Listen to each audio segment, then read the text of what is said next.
Good afternoon বন্ধুরা, দুপুরের রান্না নিয়ে চলে এসেছি। ভাতটা আগেই তৈরি করে নিয়েছি।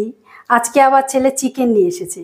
এসে বলছে, মা একটু চিকেনটা কষা কষা করে করো, আজকে আর ঝোল রেখো না। আরে ঠিক আছে, যেরকম খাবি সেরকমই করব। তো চিকেনটাকে ধুয়ে নিয়েছি ভালো করে, এবারে মেখে নেব। বেশ খানিকটা পেঁয়াজ দিয়ে দিচ্ছি। তোমরা চিকেন কীরকম খেতে পছন্দ করো, কষা না ঝোল? তবে ধাবা স্টাইলের যে চিকেনটা আছে না, বেশ পাতলা ঝোলের মতন, ওটা কিন্তু খেতে খুব ভালো লাগে। এবার আদা রসুন বাটাটাও দিয়ে দিচ্ছি। আমি তো রাতের বেলায় যখন ও অফিস থেকে ফেরার পথে চিকেন নিয়ে আসে, তখন তো ঝটপট ওই ধাবা স্টাইলের চিকেনটাই আমি তৈরি করি।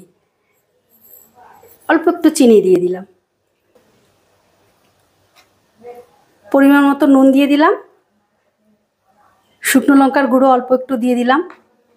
শুকনো লঙ্কার গুঁড়োটা দিলে কি হয়, বেশ চটপটা হয় খেতে, মানে বেশ স্পাইসি স্পাইসি হয়, খেতে খুব ভালো লাগে আর কি। একটু জিরের গুঁড়ো দিয়ে দিলাম, ধনের গুঁড়ো জিরে গুঁড়ো সবই 1 চামচ করে দিয়ে দিলাম। এবারে দিয়ে দিচ্ছি কাশ্মীরি লঙ্কার গুঁড়ো।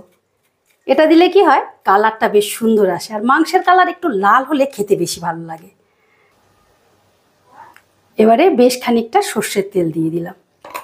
মাংসটা দেখবে সর্ষের তেল দিয়ে রান্না করলেই খেতে বেশি টেস্টি হয়। না, সাদা তেল দিয়েও হয়, সেটা কোনো কথা নয়, তবে আমার সর্ষের তেলটা দিয়ে খেলেই বেশি ভালো লাগে, মানে রান্না করতে।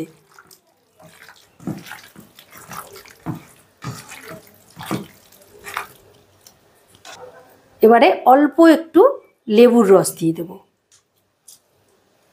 এই লেবুর রসটা দিলে পরে না, যে মাংসের মধ্যে একটা আষ্টে গন্ধ থাকে না, সেটা আর হয় না।